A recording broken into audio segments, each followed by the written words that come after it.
Bigyan pa kita ng 3 tanong. Sige kuya, para maganda. Ano po yung traits ng isang lukewarm Christian po? Yung isang Christian na lukewarm, yung bagay na ginagawa niya, katulad ngayon, nakikinig ka, masipag ka, nagbabible ka, kumakanta ka sa Panginoon, tapos hindi mo na ginawa, ang ibig sabihin nun, nanlalamig ka na. Pakinggan mo, Apokalipsis 2:4, ganito nakasulat. Basa. Ngunit mayroon akong laban sa iyo, Ano yun? na iyong iniwan ang iyong unang pag-ibig. Yun ang isang palatandaan na ikaw ay nanlalamig na. Hindi mo na ginagawa yung dating kasipagan mo sa paglilingkod sa Diyos. Dati ang sipag mong magluto, pero ngayon tinatamad ka na. Nagre-reklamo ka na. Mali sa inyo, mali. Huwag kayong mapapagod sa paggawa ng mabuti. Bakit? Ang Diyos ang gaganti sa kabutihan na ginagawa nyo. Sabi nga sa tanong, huwag kang mapapagod. Puro na lang ako magluluto, puro na lang ako bumibili ng merienda, puro na lang ako. Okay yan. Binibigyan ka ng Diyos ng buhay at lakas para magawa mo ang iyong tungkulin. Ngayon na mag-amen. Ang sabi din sa mga lukewarm, tanong mga sa kayo, nanlalamig ka ba? Lalamig ka ba? Tanong nyo, nanlalamig ka ba? Lalamig ka ba? Aba, kailangan ibalik mo na. Ibalik mo na. Bakit? Pag hindi niya binalik, tatanggalin niya sa iyo ang buhay. 2:5, pakibasa. Ngaya't alalahanin mo.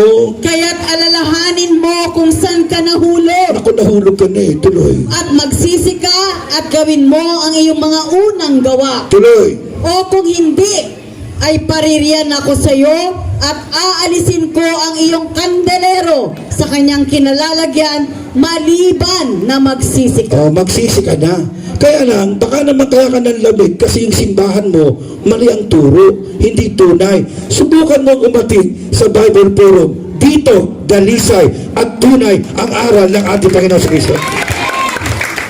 Kaya okay lang yung manlamig ka doon sa mali, pero pag alam mo na yung totoo, at napuntahan mo na yung tunay at dalisay na aral, huwag kang manlalamig, kundi magpatuloy ka sa paglilingkod sa Diyos. Sabi nyo, bawal umuro. Bawal ang ano? Bawal ang paurong. Basa, Hebreo 10:38. Pakinggan nyo. Pag halimbawa, may dalisay na kayong aral, huwag kayong paurong. Dapat ano? Abante! Basa tayo. Pakinggan nyo. Ngunit ang aking lingkod na matuwid ay mabubuhay sa pananampalataya. At kung siya ay umurong, ay hindi kalulugdan ng aking kaluluwa. Amen! Ano tawag sa mga paurong? Ang lakad ay hindi pasulong, kundi ano? Kamusta ka na, brother? Ito, wala na. Iba na ang iba na ang itsura, iba na ang barkada, iba na magkitadamit, wala na. No? Dati Bible ang hawak, dati kumakanta sa Diyos, ngayon iba na. Manunasong. Tanto na bayo. Wala na. Ano ba kayo? Ano tawag ng Diyos sa paurong? Basa tayo sa Jeremias 7:24. Ganito ang sabi sa Diyos sa mga paurong. Basa.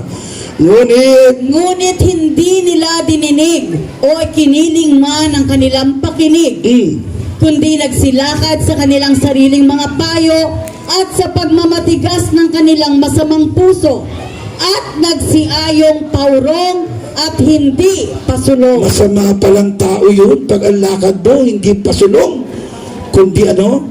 Kaya tinatawagan ko ang mga nanlalamig din at nanghihina at nanlulupaypay, bumalik na kayo sa Diyos. Palakpakan natin. Palakpakan natin sa Diyos. Okay, siguro napasarap ako ng gold.